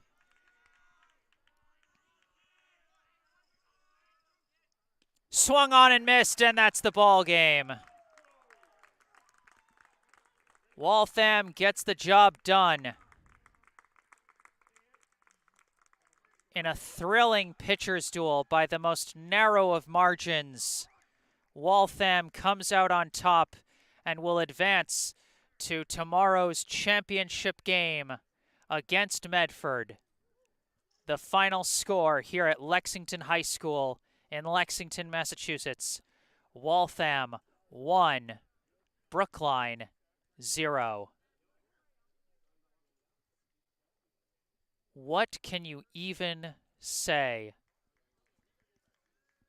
after a pitcher's duel that amazing? I mean, as much as baseball is a defensive-oriented game, as much as even the best batters are going to get out, 6 or 7 times out of 10, you don't see a game like this that often, if at all. And I think I can speak for all of us who got to watch this game by saying this game was a privilege to watch. My hat is off to both the winning pitcher, Drew Anderson, and the losing pitcher, Jake Levin. What an outing from both of them. Honestly. 18 strikeouts and just 2 hits and 1 walk allowed for Drew Anderson. Nothing short of dominant. Absolutely incredible. And for Jake Levin, I almost don't have words. The valiant performance he put up. That's almost like the definition of his career. He's never been the flashiest pitcher. He's never been the most dominant, never racked up the strikeouts like other dominant pitchers could. But he always fought, and he always got the job done when it mattered. And I speak emotionally, but it's because, for some of these guys that I started following, 2 summers ago back in 2020, it's the last time I'm going to see them play. And I'll tell you, when this league expanded from 17U to 18U, it was a privilege to see those guys perform again. It was a privilege to see Jake Levin and Jack Martell keep pitching. It was a privilege to watch Andrew Silverman launch more long bombs towards the wall. It was a privilege, to see Brage Golding, who didn't finish the season due to a unfortunate shoulder injury, but still getting to see him continue to produce as he did throughout the summer. It was a privilege to see all of these young men, but I leave a special place in my heart for some of those guys who came out their last summer. The last of the guys on that first Brookline baseball team I covered back in the summer of 2020. And I'll tell you, I'll hold on to that last play, that comeback or catch by Levin thrown for a double play to his fellow BHS graduate, Jack Martell. 1 second, folks. 18. It is. Sorry about that. Not much to recap in terms of the game. To recap in terms of the season, it's another season that I think Brookline should feel proud of. Even if it ends in the semifinal round, even if it ends in such a heartbreaking fashion, so similarly to how it ended last summer, this was a great summer with a great team, filled with so many great games and great moments. A lot of young guys on this team. They got bright futures in their high school baseball careers. For the 18-year-olds who are about to head off to college, it's so great getting to see them one last time, before they move forward into adulthood. Such a, like I keep saying it, but it really has been such a privilege to cover this team. And I'll say that every season for as long as I get to do this, because it's always true. So my hat's off. First to Waltham for a fantastic game. Best of luck to them against Medford tomorrow in the championship. But for this Brookline team I've been able to follow all summer long, thank you all, as always, just for the privilege and the experience, just every ounce of it. To all of those of you who have tuned in throughout the summer, thank you for all your support. And, some great comments in the live chat from so many of the usuals. Barbara Joe Metzger, Peter QB, Kim Chung-sik. All you guys, you've all been great. And like Kim says in the live chat, huge thanks to all now graduated seniors, Jake, Jack, Andrew, and Brage. And like I said, it almost comes full circle for me, and it's why I'm getting a little emotional, actually. Because, really, Jake was the first Brookline pitcher I watched while doing this. And it was against Waltham. And he pitched a complete game, and he pitched a shutout.